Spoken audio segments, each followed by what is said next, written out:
Okay, limits at infinity. The important thing to remember, and it's pretty simple, is that nothing matters except for the highest powers.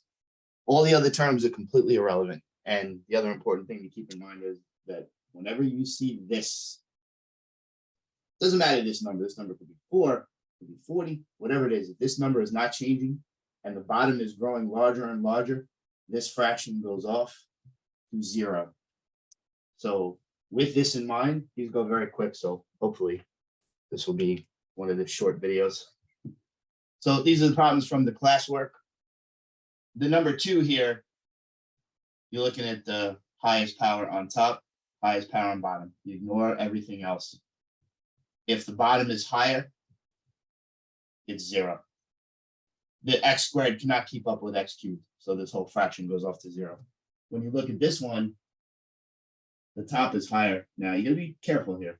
So I'm actually gonna write it. If you were to just simplify, right? Everything else is ignored. This x, this 8, this 5, you don't care about any of it. You have x third over x squared. So the top wins. So this answer is going to be infinity or minus infinity. But if you cross these out, you're left with just x. Since x is going to negative infinity, negative numbers, then that answer, I mean, it's still infinity. It's just that it's negative infinity. Okay, so that is the first 2. Okay, so the problems get a little trickier, but you know, it's always the variation on the same theme. You know, the square root here is meant to confuse you, but it shouldn't. You're still looking at the highest power on the top and the highest power on the bottom. The highest power on the bottom is pretty obvious. You should take the number in front just in case you get a tie. So the highest power here is clearly x6, but you know, it's inside a radical. So you have to take the number with it. So this is important. A lot of these questions, there isn't really work to show. I mean, right? You're looking at the highest power up, highest power down. You know, if the top wins, infinity. Bottom wins, 0. If it's a tie, then you take the numbers in front. Those are the only 3 things that can happen. So here, when you take the square root of x6, right? Square root is the half power. So you're cutting this power in half. So you take the number, you do the regular, right? Square root of 9 is 3. Cut that power in half. So this is what you get. You got a tie. You got x3 up, you got x3 down. They cross out, you're left with 3 over 6, which is a half. So you got a tie. So, you know, if you're not paying attention, you're ignoring the square root. You don't, you know, the top is higher, but the top is not high, right? It's a tie on that one. Now this one is tricky because your instinct might be, oh, I see, I get 1 over infinity. I know that 1 over infinity is 0, but the problem is that, you know, yes, 1 over x as x goes to infinity is certainly 0, but you're taking the cosine of that. So yeah, this number becomes 0, but you have to do cosine 0, which is 1. So you just look that up in your chart. Okay, so that's that one. Okay, do a couple more again since they're pretty straightforward. Although, again, some of them get a little tricky. Here, you don't have a fraction where you're comparing highest powers. So all you can really do is put this negative infinity up there and see what the heck happens. I mean, replace the x with negative infinity. It's a little ridiculous, but this is what you do. When you have a negative exponent, though, right? This is like negative 100, negative 1,000,000, negative 1,000,000,000. It's a huge negative number. That's what it is.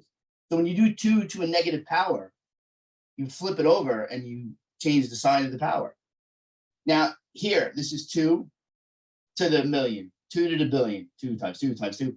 This is huge. I mean, doing powers of 2 forever. This is infinity. So 1 over infinity is 0. So because this is negative and it flips it over, that puts the big number on the bottom. That's what ends up going to 0. Now this one is a little stranger. You're putting infinity in there. You know, what do you get when you double infinity? I mean, it's kind of stupid. It's infinity. But you know, the thing about sine, your instinct again might be you want to say something like 0. We want to say something like infinity. You know, the sine of 90 is 1. You know, the sine of 180 is 0. The sine of 270 is negative 1. You know, you don't do the sine of 90 and get 5 or 100 or 50 or 1,000. Sine does not grow larger, right? It's a curve. It's that wave. it is trapped between 1 and -1. It doesn't grow infinitely. It's fixed, but it's constantly, so then you can say, oh, the limit is 1, but it's not 1, because 2 seconds later it's -1, and then 2 seconds later it's 0. So this limit is constantly going back and forth between 1 and -1, 1 and -1, 1 and -1. So this limit doesn't exist. So we write our BS for bogus solution. So this limit is undefined. It doesn't exist because it oscillates.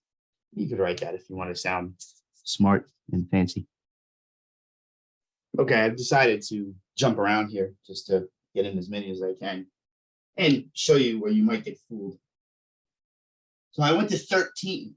This time you have cos 3x over x. And again, x is going to infinity. So, this looks kind of dumb. But the thing is, it's not, because, and I'm ignoring the 3, it doesn't matter. 3 times infinity is still infinity. The thing with sine and cosine, again, they are trapped between 1 and -1. These values, there's no angle that gives you a value of cosine larger than 1 or smaller than -1. This doesn't happen. You don't get cosine of this as 5 or 100. Same thing with sine. So the top of this fraction, for all intents and purposes, is plus or minus 1, right? It's always one of those values. Yeah, sometimes it's a half, it's radical 2/2, but for all intents and purposes, it's either 1 or -1. And it's constantly going back and forth between those numbers. And, sometimes it hits 0. But the bottom is getting bigger and bigger and bigger and bigger. So you have a fixed top and a bottom outgrowing it. So that whole thing is going to get dragged down to 0. And there's just no ifs, ands, or buts about it. Now, the reason I picked 9 is because, they ask questions in a way that if you're not paying attention, you're going to get it wrong because you just mindlessly take the first things you see. Remember, it's the highest power. So if I see 5, 6, and then there's no power there at all, your highest power is there. And, I'm going to take the number with it, just in case there's a tie. But in this case, there won't be a tie. I have x4 and I have x5, and then I have an 11. So again, highest power on bottom. Now, there's a reason I'm taking those signs. I have to be very careful when I do this limit and make sure. Now, this negative and this negative are going to make a positive. This x5 and x6 are going to cross out and just leave me with an x. And now I don't care about the 5 because I know I didn't have a tie. So the top one, the top was higher. So I know my answer is going to be either plus infinity or minus infinity. And I forgot to write my minus infinity here, even though I circled it and said to be careful. So you just put negative infinity in there. If that had been plus infinity, then the answer would be plus infinity. The negative, it depends. But since it's odd, right? Since I just have x, if I had simplified this, like let's say that had been a plus, and then your answer, let's say you have this, x goes to minus infinity of negative x. You're putting huge ass negative numbers in here, negative 100, negative 1,000,000, negative 1,000,000,000. But a negative times a negative is a positive. This answer would have been plus infinity. So that's why the signs matter. I got lucky that those two signs were both negative and crossed each other out, right? The original problem had a negative there. So those two negatives made a plus. Just, it's subtle, but it's important, because if you write plus infinity when it's supposed to be minus infinity, then, the answer is going to be wrong. They just have to be careful. Okay, so I decided to do one more just for fun. Again, they don't take too long. A way to get fooled here really easily is to say, oh, you have no x, 1x, 2x, you have x squared. So the bottom is higher at 0. The problem is that, this is being squared. So you have to do that.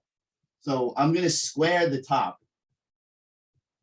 Right? And you can do it on the side if you need to. 2x times 2x is 4x squared.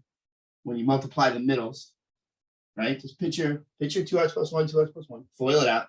In the middle, you get 4x, and then at the end, you get a positive 1. And then on the bottom, you have the same crap that was already there. Now, again, remember, you're not just looking at the first terms. You are looking at the highest power of x on the top. He wins. And the highest power of x on the bottom. Notice, I make sure I get the sign. If this was negative, it would matter. My answer would be different. So the highest on top was 4x squared. The highest on bottom was 8x squared. I have a tie. Those cross out. 4 over 8, positive 1/2. If that had been a negative 8 and you just ignored it, then the answer would have been negative 1/2. So you have to be very careful. Make sure you grab the highest powers. They will not necessarily be written from highest to lowest. Sometimes they're scrambled around. So, use some intelligence. You're in calculus. So, pay close attention, watch what you're doing. Make sure you grab the highest power on the top and the bottom. Top wins infinity, bottom wins 0. And if it's a tie, the numbers. You always get a number. Right? I mean, those are the only things that can happen. Right. So they're not difficult. There isn't a tremendous amount of work to show, but there is a little bit of work to show. I'd be unhappy if all you did is just write a half on that. I mean, at least I want to see this. On the test, these are probably worth 2 points each. So, if you show nothing and you were supposed to show a little bit of something, you may not get your full 2 points. Lose a point, not showing your work. So those were limits at infinity. Hopefully this was helpful.